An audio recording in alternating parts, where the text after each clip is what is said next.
당신은 어떻게 살아남은 거예요? 내가 묻자 그녀는 피식 웃었다. 살아있는 게 아니라 그냥 버틴 거죠. 그런데 이제 당신이 왔으니 우리 둘이서 나갈 수 있을지도 몰라요. 나는 그녀의 손을 꼭 잡았다. 나가요 함께. 그 순간 벽 너머에서 인기척이 났다. 누군가가 통로 입구를 막아버린 것이다. 문은 잠겼고 우리는 다시 갇혔다. 이후 이야기가 궁금하시다면 구독과 좋아요, 알림 설정 눌러주시고 댓글 남겨주시면 여러분들에게도 큰 행복이 함께할 거예요. 나는 그 집을 처음 봤을 때부터 뭔가 이상하다고 느꼈다. 겉보기엔 잘 정돈된 2층짜리 전원주택이었다. 잔디밭에는 시든 국화꽃이 놓여 있었고 화분에는 제라늄이 피어 있었지만 이상하게 모든 것이 정지해 있는 느낌이었다. 집안은 깔끔했지만 벽지에 흠집 하나 없을 정도로 완벽하게 관리되어 있었고 시계는 고요한데도 제자리를 맴도는 것처럼 느껴졌다. 하지만 무엇보다 낯설었던 건 그 집의 창문이 거의 없었다는 것이다. 우리 집은 좀 어둡지? 햇볕이 들면 가구가 바래서. 시어머니는 말끝을 흐리며 웃었다. 그 미소엔 딱히 아기가 보이지 않았다. 오히려 친절한 얼굴이었다. 나는 결혼 첫날이었고 남편은 내 옆에 서서 아무렇지 않게 팔을 감싸 안았다. 우리 엄마가 혼자 살아서 그래. 원래 성격이 좀 별나. 그 말에 나는 괜히 겸연쩍게 웃으며 괜찮아요 라고 대답했다. 하지만 그날 밤부터 이상한 일이 시작됐다. 첫째 날 밤 시어머니는 내가 방에 들어가자마자 문을 딸깍 잠갔다. 밖에서 어머님 왜 문을 잠그세요? 나는 조심스럽게 물었고 시어머니는 문 밖에서 말했다. 아휴, 이 근처에 떠돌이 고양이도 많고 간혹 노숙자도 있어. 불안하잖니. 내가 자물쇠에 채우는 게 습관이 돼서 그래. 이상했다. 이 동네는 시 외곽에 위치한 중산층 전원주택지다. 노숙자, 떠돌이 고양이. 그런 건 이 일대에서 보기 힘들다. 그러나 남편은 웃으며 우리 엄마가 워낙 조심스러워서 그래. 라며 내게 담요를 덮어주었다. 나는 그저 첫날 밤이라는 생각에 눈을 감았다. 믿고 싶었다. 시어머니도 이 집도 남편도. 그러나 둘째 날부터 시어머니는 본격적으로 내 생활에 간섭하기 시작했다. 아침은 6시에 꼭 먹어야 해. 아침밥 안 먹는 건 여자에게 안 좋아. 주방은 내 구역이야. 내가 들어오면 동선이 엉켜. 옷은 그 방 옷장에만 넣어. 다른 방에 옷 두면 기운이 섞여. 나는 점점 집안에서 설 자리를 잃어갔다. 화장실도 2층에 있는 작은 화장실만 쓰게 되었고 1층 거실은 시어머니가 항상 텔레비전을 켜놓고 앉아 있었다. 나는 허락받지 않으면 거실 소파에도 앉지 못했다. 심지어 시어머니는 내가 먹는 음식까지 통제하기 시작했다. 그건 네 체질에 안 맞아. 이 집 식단은 내가 관리해. 그리고 매일 내가 먹을 음식을 따로 준비해서 문 앞에 놔뒀다. 마치 감옥에서 죄수에게 식판을 주듯이. 나는 남편에게 조심스럽게 말했다. 당신 우리 독립하면 안 될까? 이 집 좀 불편해. 남편은 피곤한 얼굴로 말했다. 우리 엄마가 너 많이 아끼는 거야. 원래 저런 성격인데 너만 믿고 받아줘. 그 순간 나는 말문이 막혔다. 나만 믿고 받아줘라는 말. 그건 책임을 나에게 떠넘기는 말이었다. 어느 날은 아침에 일어났는데 방 안이 이상하게 어두웠다. 전날 분명 커튼을 반쯤 열어놨는데 그날 아침은 캄캄했다. 나는 커튼을 열려고 다가갔다. 그런데 창문이 열리지 않았다. 아니, 그건 창문이 아니라 창문 모양의 유리판이었다. 유리는 안에서만 보였고 바깥은 두꺼운 나무 판자로 막혀 있었다. 나는 소스라치게 놀라 입을 틀어막았다. 창문처럼 보이게 만든 벽. 내가 묵고 있는 방은 창문이 있는 것처럼 보이도록 만든 방이었다. 햇볕이 들어올 수 없었고 환기도 되지 않았다. 나는 무서워졌다. 하지만 누구에게 말할 수 없었다. 남편도 시어머니도 내 말을 듣지 않을 것이란 걸 직감했다. 그날 밤 나는 방에서 이상한 소리를 들었다. 벽 너머에서 들려오는 낮은 웅얼거림. 처음엔 바람 소리인 줄 알았다. 그런데 그것은 누군가의 속삭임에 가까웠다. 도망쳐야 해. 나는 귀를 의심했다. 분명히 누군가 벽 너머에서 속삭이고 있었다. 다음 날 아침 시어머니는 아무 일 없다는 듯 말했다. 요즘 잠은 잘 자니? 그 방이 기가 좀 세서 처음엔 악몽도 꾸고 그래. 그 말에 나는 등을 서늘하게 식혔다. 그녀는 내가 겪고 있는 일들을 이미 알고 있었다. 그날 이후 나는 자꾸 귀신이라도 본 것처럼 행동하기 시작했다. 누가 내 방을 훔쳐보고 있다는 느낌. 누군가가 내 속옷 서랍을 뒤졌다는 느낌. 심지어는 샤워할 때마다 누군가의 시선이 느껴졌다. 처음에는 그저 피해망상이라 생각했다. 하지만 어느 날 밤 화장실 전등 아래에서 아주 미세한 구멍을 발견했다. 침을 꿀꺽 삼켰다. 그 구멍은 벽 한쪽 거울 옆에 조그맣게 뚫려 있었다. 나는 머리핀을 꺼내어 그 안을 찔러 넣었다. 그 순간 반대편에서 뭔가 툭 하고 떨어지는 소리가 났다. 심장이 요동쳤다. 이 집 날 감시하고 있어. 나는 남편에게 말할 용기를 냈다. 당신 혹시 우리 방 감시당하고 있는 거 아냐? 하지만 그는 나를 이상한 눈으로 쳐다보며 말했다. 요즘 피곤해서 그래. 괜히 의심하지 마. 그리고는 핸드폰만 보며 대화에서 도망쳤다. 다음 날 나는 거실에서 시어머니가 무언가를 보고 있는 걸 목격했다. 그건 작은 모니터였다. 그 안에는 집안 각 방의 화면이 보였다. 나는 얼어붙은 채 뒤로 물러섰고 그 순간 시어머니가 돌아봤다. 얘가 왜 깼니? 오늘은 아랫배가 안 좋아 보여서 내가 방에 약 두었단다. 나는 아무 말도 하지 못했다. 그 모니터 속엔 내가 자는 모습이 나와 있었다. 나는 울컥하는 마음을 꾹 참고 방으로 돌아왔다. 이 집은 감옥이다. 감시당하는 감옥. 하지만 도망칠 수 없었다. 문은 밖에서 잠기고 핸드폰은 늘 신호가 터지지 않았다. 나는 점점 무너지고 있었다. 시어머니는 내게 늘 친절한 척했다. 요즘 얼굴이 많이 피곤하네.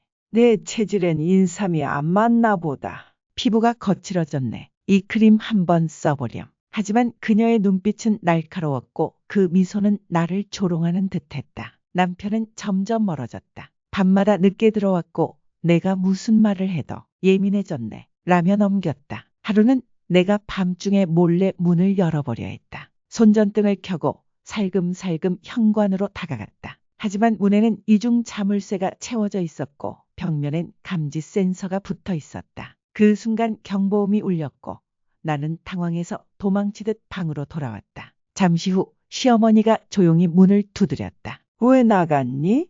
밤에는 위험하단다. 이 근처엔 멧돼지도 많고.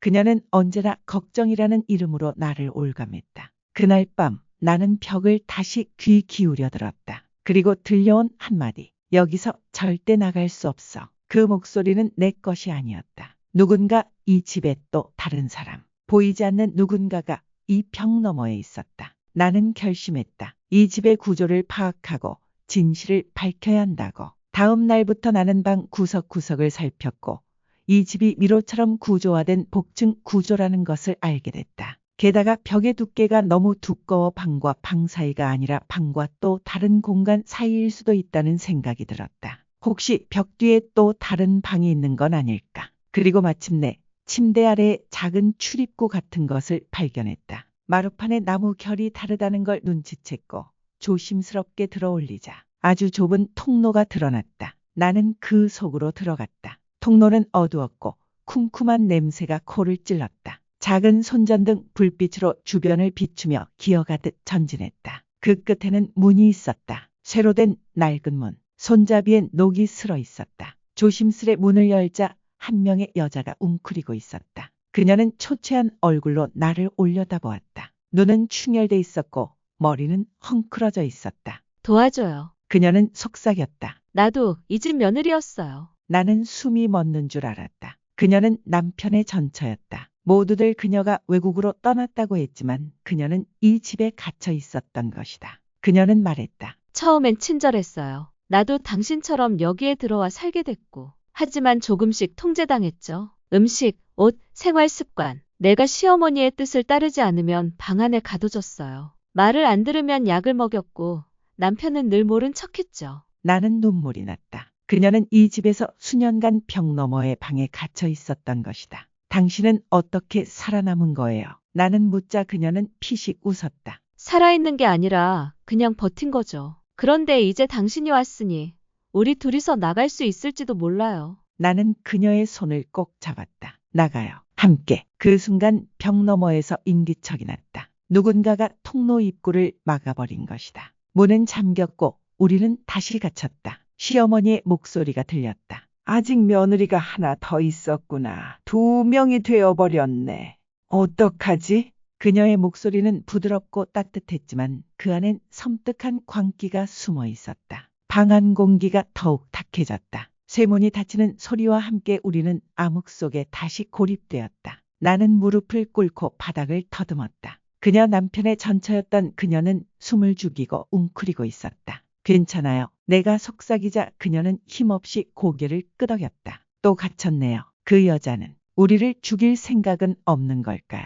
그녀가 말하며 가늘게 웃었다. 그 웃음은 체념과 분노, 공포가 뒤섞인 것이었다. 나는 아직 정신이 선명했다. 아직은. 아니, 우리는 여기서 나갈 거예요. 반드시. 그날 밤 나는 잠들지 않고 벽을 두드려봤다. 가만히 귀를 대보니 아주 희미하게 진동이 느껴졌다. 벽 너머 분명히 또 다른 공간이 있었다. 이 집은 단순한 주택이 아니었다. 여긴 뭐죠? 왜 이런 공간이 있는 거예요? 내가 묻자 그녀는 희미한 조명 속에서 얼굴을 들어올렸다. 처음엔 나도 몰랐어요. 단지 시어머니의 방은 아무도 들어가선 안 된다는 말만 들었어요. 하지만 이 집은 더 커요. 보이는 것보다 훨씬. 벽 뒤에도 복도와 방들이 있고 지하까지 있어요. 그녀의 말에 나는 소름이 끼쳤다. 지하. 응, 그 여자는 집이 아니라 체계를 만든 거예요. 나중에 내가 벽 틈 사이로 엿본 거지만 그녀는 어떤 기록 같은 걸 남기고 있었어요. 규칙이 있고 징벌이 있고 보상도 있어요.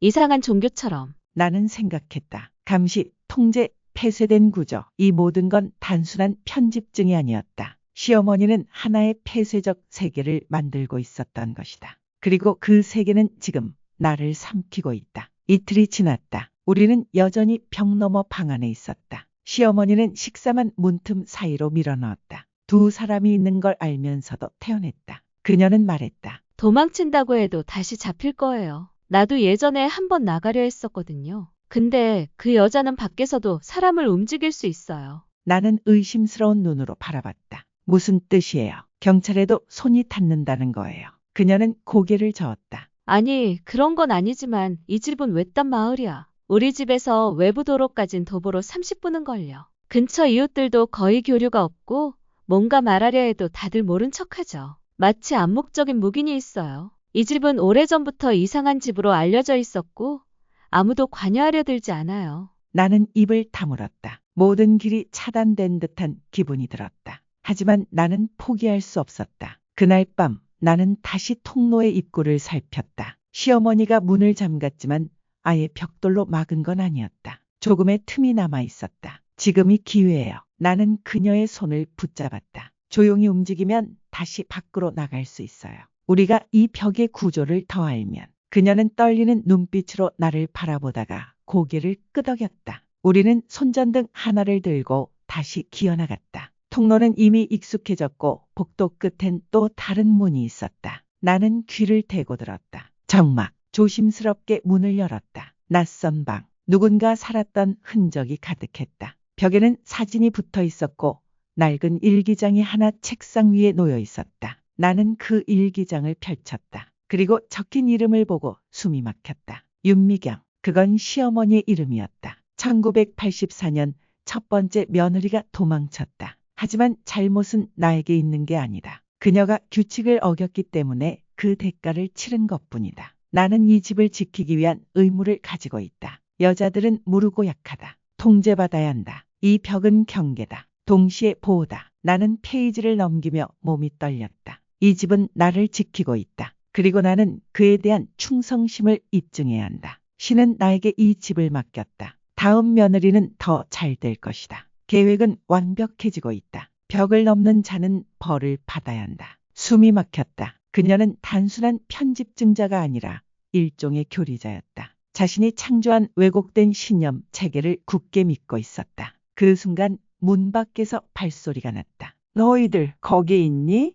시어머니였다. 나는 손전등을 껐고 그녀와 함께 숨을 죽였다. 너희들 거기 있니? 그 목소리는 낮고 차분했지만 안에 숨겨진 위협이 명백했다. 나는 본능적으로 숨을 죽였고 그녀는 벽장 안에 몸을 숨겼다. 문틈 사이로 어렴풋이 보이는 그림자. 시어머니는 문을 열지 않고 한참을 서 있었다. 내가 그 방을 나갈 줄은 알았단다. 하지만 같이 데려갈 줄은 몰랐어.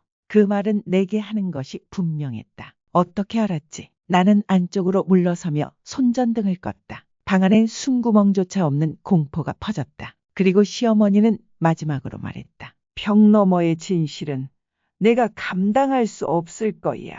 발소리는 점점 멀어졌고 곧 사라졌다. 우리를 시험하는 거야. 나는 이를 악물며 말했다. 이 집 전체가 일종의 감옥이자 실험실이야. 전처는 고개를 끄덕였다. 나도 그렇게 생각해. 나도 처음엔 단순한 시댁의 억압이라고 생각했는데 이건 더 깊은 거야. 그 여자는 사람을 가둬서 길들여. 나는 그녀가 했던 말, 교리 같은 것, 징벌과 보상이라는 단어들을 다시 떠올렸다. 그럼 남편은, 그는 아무것도 몰랐던 걸까? 내가 묻자 그녀는 고개를 저었다. 아니, 알았어. 하지만 모른 척했어. 나를 도우려고 한 적도 없었어. 처음엔 나를 사랑했는지 몰라도 결국 엄마 말을 따랐어. 그들에겐 우리가 가족이 아니야. 그냥 시스템의 일부야. 나는 고개를 숙였다. 결혼식 날 그의 무기력한 눈빛이 떠올랐다. 늘 나를 설득하려 했던 말들. 엄마가 원래 그런 성격이야. 너만 조금 참으면 돼. 그 말들은 결국 협조하라는 암시였던 것이다.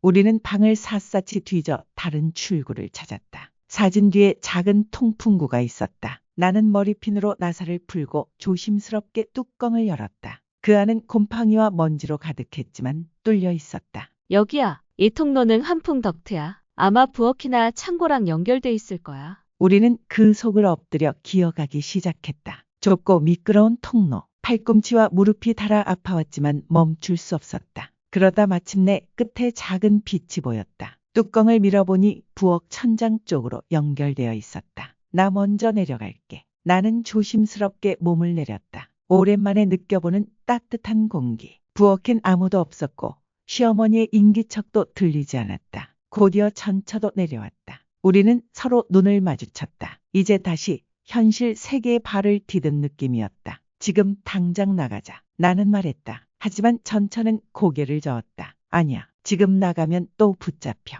이 집엔 아직 더 많은 방과 감시 장치가 있어. 우리가 이 집 구조를 더 알아내야 해. 그게 위험하잖아요. 그래도 이 집에서 살아나가려면 이 집의 뇌를 찾아야 해. 제어의 중심. CCTV 장치나 전기통제실 같은 곳이 있어. 그걸 차단하지 않으면 밖에 나가도 다시 끌려올 수 있어. 그 말은 사실이었다. 시어머니는 단순한 감시자가 아니었다. 이 시스템의 관리자였다. 우리는 다시 집안을 탐색하기 시작했다. 부엌 안쪽 작은 팬트리 문을 열자 좁은 계단이 아래로 이어져 있었다. 나는 잠시 망설이다가 발을 디뎠다. 지하는 눅눅하고 썩은 냄새가 진동했다. 계단 아래 작은 공간엔 여러 대의 모니터가 놓여 있었다. 여기야. 전처가 속삭였다. 여기서 모든 걸 제어했어. 모니터에는 부엌, 복도, 내방, 심지어 욕실까지 연결된 화면이 떠 있었다. 그녀는 조심스럽게 케이블을 하나씩 뽑기 시작했다. 그때였다. 모니터 중 하나의 시어머니의 얼굴이 떠올랐다. 도둑고양이 같은 짓을 하네.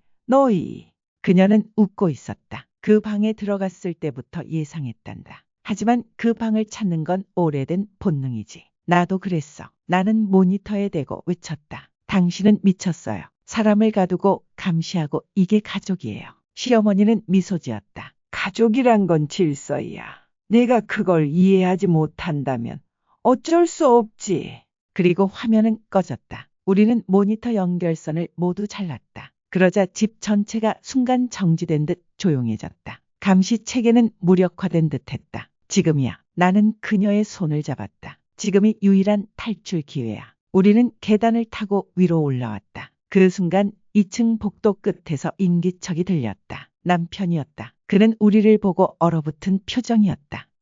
너 아직 여기 있었어? 나는 한참 동안 그를 바라보다가 조용히 말했다. 너는 알고 있었지. 이 집에서 어떤 일이 벌어지는지. 그는 고개를 숙였다. 나는 그냥 엄마를 거역할 수 없었어. 그건 변명이야. 넌 날 팔았어. 그리고 이 사람도. 너희 가족은 병들었어. 그 순간 전처가 남편에게 다가갔다. 우린 이 집에서 나갈 거야. 넌 마지막 기회를 가졌어. 방해하지 마. 남편은 말없이 비켜섰다. 나는 그 눈빛에서 무너짐과 후회를 봤다. 하지만 그것은 너무 늦은 후회였다. 우리는 문 앞까지 도달했다. 하지만 마지막 문에는 또다시 자물쇠가 채워져 있었다. 젠장. 그때 전처가 말했다. 기다려봐. 내 방에 예전에 숨겨둔 열쇠가 있어. 아마 아직 있을지도 몰라. 우리는 다시 2층의 그녀의 과거의 방으로 향했다. 방 안은 먼지가 쌓여 있었고 창문은 여전히 나무판으로 막혀 있었다. 그녀는 벽장을 뒤지다가 바닥을 두드렸다. 딱딱딱 탁. 어느 지점에서 다른 소리가 났다. 바닥 판자를 걷어내자 작은 철제 상자가 나왔다. 그리고 그 안엔 낡은 열쇠 하나가 있었다. 됐어. 이제 정말 나갈 수 있어. 우리는 조심스레 복도를 지나 현관으로 돌아왔다. 열쇠는 삐걱이며 자물쇠를 풀었다. 그리고 문이 끽 조용히 열렸다. 우리는 밖으로 찬 공기가 도는 새벽으로 나섰다. 숨이 터져나왔다. 살아있는 바깥 공기, 진짜 바람, 진짜 새벽. 하지만 그 순간 뒤에서 무언가가 들이닥쳤다. 시어머니였다. 손엔 주방 칼이 들려 있었다. 그녀의 얼굴은 일그러져 있었다. 가려고? 내가 감히 이 집을 부정해? 나는 몸을 돌려 그녀를 막았다. 전처는 비명을 질렀다. 가려고? 내가 감히 이 집을 부정해? 시어머니의 눈빛은 살기보다 더 깊은 무언가로 차 있었다. 그것은 신념이었다. 그녀는 자신이 옳다고 정당하다고 믿고 있었다. 이건 사랑이 아니에요. 나는 그녀를 향해 말했다. 이건 감옥이에요. 당신의 사랑은 감금이고 통제고 지옥이에요. 하지만 그녀는 조금도 흔들리지 않았다. 아니야. 이건 보호야. 세상은 너무 더러워. 여자들은 약해.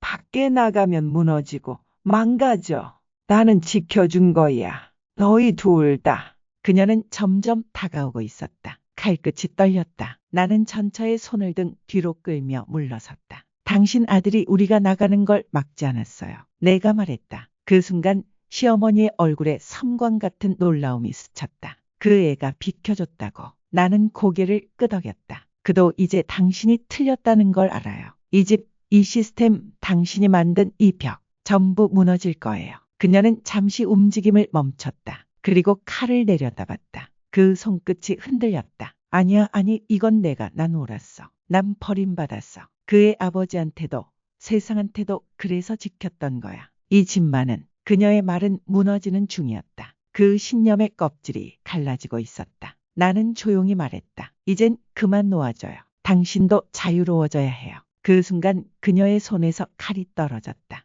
난 그냥 혼자였던 거야. 시어머니는 무너져 주저앉았다. 손을 얼굴에 묻고 울기 시작했다. 그 울음은 섬뜩한 것도 공포스러운 것도 아닌 그냥 지친 노인의 울음이었다. 우리는 그녀를 남기고 집을 나섰다. 새벽 공기가 차가웠지만 자유로웠다. 그리고 발끝에 닿는 흙의 촉감조차 따뜻하게 느껴졌다. 나는 한참을 걷다가 뒤를 돌아보았다. 그 집은 언덕 아래에서 조용히 어둠에 묻혀 있었다. 창문 하나 없는 그 집이 이젠 작고 쓸쓸하게 느껴졌다. 전처는 조용히 속삭였다. 우리가 나왔어. 나는 그녀를 바라보며 말했다. 아니, 이제 시작이야. 우리는 살아야 해. 우리는 마을 끝에 위치한 파출소에 도착했다. 경찰은 처음엔 믿지 않으려 했다. 하지만 우리가 보여준 손목의 상처, 집의 구조에 대한 상세한 묘사, 전처의 존재. 곧 파출소 안이 분주해졌다. 며칠 후 언론이 들썩이기 시작했다. 폐쇄적 가정의 공포, 며느리 2명을 가둔 시어머니의 실체, 감시 시스템 갖춘 전원주택, 여성 감금의 진실, 정상으로 위장된 지옥의 집. 뉴스는 시어머니를 괴물처럼 묘사했다. 남편에 대해서도 경찰은 조사를 시작했다. 그가 어느 정도 공모했는지, 무기는 방조인지. 그는 나를 찾아왔다. 병원에서. 미안해. 그가 말했다. 정말 미안해. 널 그곳에 두고 아무것도 하지 못해서. 나는 그를 오래 바라봤다. 그리고 말했다. 당신은 아무것도 하지 않은 게 아니야. 당신은 선택했어. 그리고 나는 용서하지 않을 거야. 그는 고개를 끄덕였고 조용히 돌아섰다. 전처는 보호시설로 들어갔다. 심리치료와 재활 프로그램을 받기 시작했고 매일 나에게 전화를 걸었다. 오늘은 햇빛이 들어오는 방에서 잤어. 창문을 열었는데 매미 소리가 들리더라. 처음으로 혼자 밥을 먹었는데 눈물이 났어. 그녀는 회복 중이었다. 그리고 나도 마찬가지였다. 나는 심리 상담을 받기 시작했고 독립된 공간에서 혼자 살게 되었다. 하루하루 창문을 열고 햇살을 느끼고 바람을 마시며 나는 다짐했다. 절대 다시 닫힌 곳에 갇히지 않겠다고. 절대 다시 나 자신을 믿지 않지 않겠다고. 그날 밤 꿈을 꿨다. 어두운 집, 창문 없는 방. 그 벽 너머에서 누군가 속삭였다. 나가야 해. 넌 살아야 해. 나는 그 목소리에 대답했다. 이미 나왔어. 그리고 이제 나의 벽은 내가 만든다. 며칠 후 수사 과정에서 그 집 지하에 숨겨진 공간들이 하나둘 드러났다. 감시 카메라 시스템 외에도 시어머니의 개인 노트, 오디오 테이프, 수십 권의 수기 노트가 발견됐다. 그중 일부는 언론에도 공개되었고 사람들은 충격에 빠졌다. 가족은 질서이며 그 질서를 지키기 위한 통제가 필요하다. 감정은 타락의 씨앗이다. 의심을 제거하라. 밖은 불결하다. 벽은 성역이다. 그녀는 단순한 병적인 통제자가 아니었다. 자신만의 윤리체계, 왜곡된 철학, 마치 교리와도 같은 원칙을 갖고 있었다. 그리고 더 충격적인 건 첫 번째 며느리의 기록이었다. 첫 번째 며느리. 나는 조사팀의 형사에게 물었다. 전처가 두 번째였다면 첫 번째는 어떻게 됐나요? 형사는 말을 아꼈다. 당신은 아직 모르는 게 많군요. 사실 그 집에서는 총 3명의 며느리가 있었던 것으로 보입니다. 3명이요. 전처, 당신, 그리고 1993년 결혼 후 실종된 여성이 있어요. 그녀는 결혼 6개월 만에 연락이 끊겼고 실종 신고도 없었어요. 그 당시엔 그냥 외국으로 이민 갔다는 말만 남았고 나는 소름이 끼쳤다. 그 첫 번째 며느리의 이름은 최은이었다. 그리고 그녀의 물건들이 지하 작은 방 안에서 발견되었다. 낡은 옷, 스카프, 손글씨가 적힌 다이어리. 그리고 마지막 페이지에는 이런 문장이 남아 있었다. 나는 여기서 사라질 것이다. 이 집은 내 이름조차 지워버릴 것이다. 누군가가 이 기록을 본다면 제발 기억해줘. 나라는 사람이 여기에 있었다는 것을. 나는 한참 동안 그 글을 가만히 바라보았다. 그리고 속으로 되뇌었다. 기억할게요. 당신을. 나는 경찰의 허락을 받아 전처와 함께 그 집을 다시 찾았다. 범죄 현장으로 지정되어 아직 철거되지 않은 상태였다. 문은 열려 있었고 그곳엔 이제 아무도 살지 않았다. 햇빛 없는 벽, 바람이 통하지 않는 방들. 그 안에 녹아든 수많은 침묵들이 우리를 맞이했다. 우리는 조용히 각 방을 둘러봤다. 감시 장비는 이미 철거되었고 벽에 난 구멍들은 그대로 남아 있었다. 그녀가 벽을 손으로 문질렀다. 그리고 작게 말했다. 이 벽, 내 속살보다 익숙해. 나는 그녀의 옆에 서서 말했다. 이제 이 벽은 무너질 거야. 며칠 뒤 시의회에서는 해당 주택의 철거를 결정했다. 하지만 나는 제안했다. 그 집을 그냥 부수지 말고 기억의 공간으로 바꾸자고요. 처음엔 모두가 반대했다.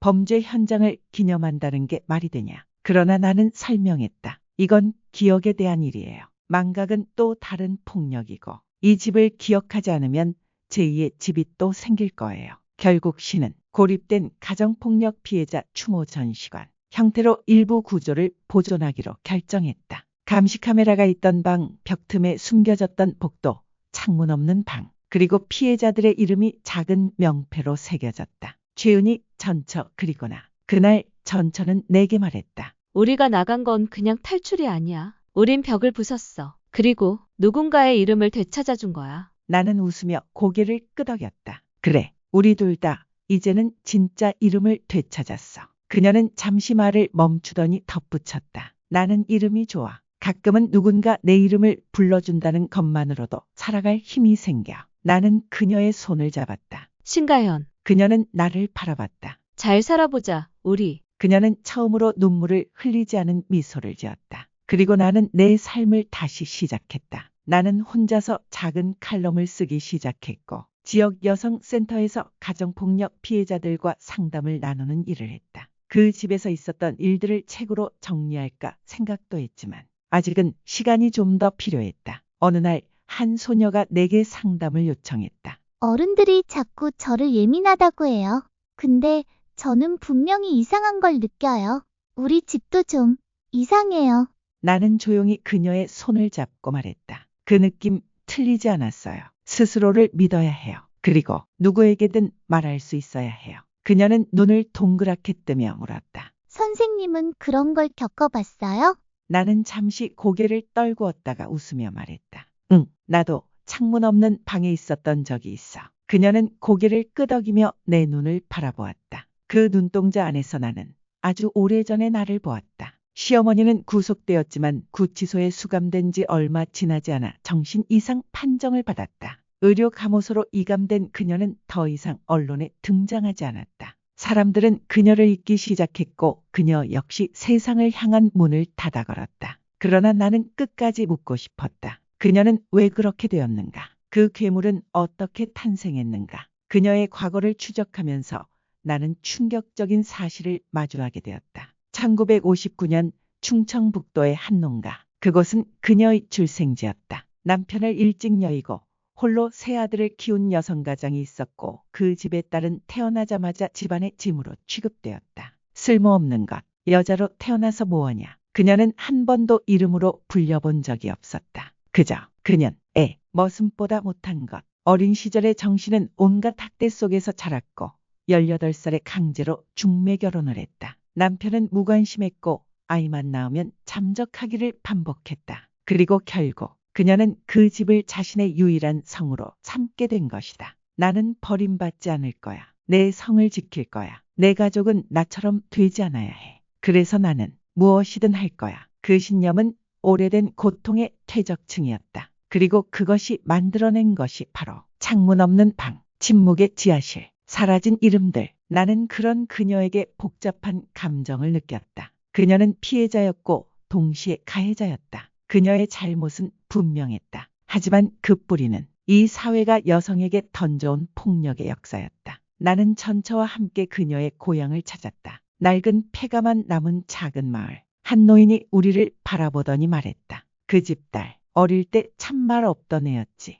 눈만 크고 사람을 똑바로 못 보더라고. 나는 고개를 끄덕이며 물었다. 그 아이, 이름이 뭐였나요? 노인은 잠시 생각하더니 말했다. 글쎄, 우리도 몰라. 그 집에선 다들 그냥 그 애라고 불렀거든. 전처는 눈을 질끈 감았다. 그 이름조차 주어지지 않았던 삶. 그녀는 결국 자신에게 주어지지 않았던 이름을 다른 여성들의 인생에서 앗아간 것이다. 나는 그녀의 병원에 면회를 신청했다. 하지만 거절당했다. 그녀는 일체 외부 접촉을 거부하고 있습니다. 그러나 어느 날 뜻밖의 편지가 도착했다. 병원 로고가 박힌 봉투. 떨리는 손으로 봉투를 열었다. 손글씨, 삐뚤삐뚤하지만 분명한 문장들이 적혀 있었다. 나도 창문이 없는 방에 살았어요.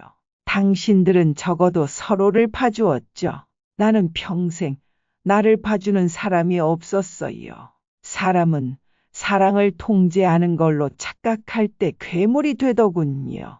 내게 이름이 있었다면 그땐 조금 달라졌을까요?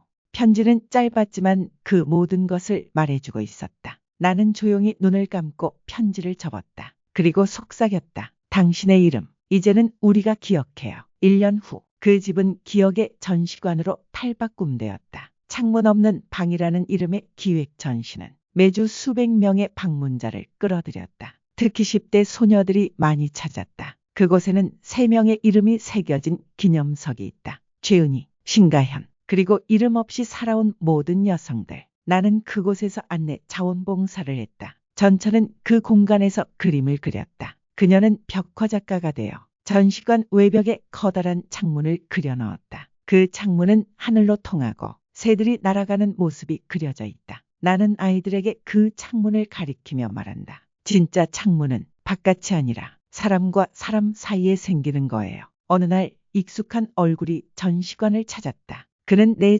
전남편이었다. 그는 내게 말했다. 나도 상담을 받고 있어. 처음엔 이해 못했지만 지금은 알겠어. 그 집에서 나도 감금되어 있었던 거야. 그게 사랑이라고 믿었던 거야. 나는 고개를 끄덕였다. 이제라도 알게 됐다면 다행이야. 그는 말없이 전시관 한 귀퉁이에 앉아 작은 노트를 꺼내더니 무언가를 적었다. 그가 떠나고 난 뒤 나는 그 노트를 들여다봤다. 나의 첫 기억은 벽이었다. 하지만 이제 나는 창문을 꿈꾼다. 그리고 나는 마침내 책을 쓰기 시작했다. 제목은 정했다. 창문 없는 방, 벽 너머의 진실. 책은 내 고백이자 증언이자 선언이었다. 누구도 다시는 이름 없이 살아가지 않기를. 누구도 다시는 벽 안에 갇히지 않기를. 누구도 다시는 사랑이라는 이름으로 통제당하지 않기를. 마지막 장을 쓰던 날 햇빛이 방 안으로 깊게 들어와 있었다. 나는 창문을 활짝 열고 바람을 들였다. 그리고 속으로 말했다. 이제 진짜 끝났어. 하지만 알고 있었다. 이 이야기는 끝이 아니라 시작이라는 것을.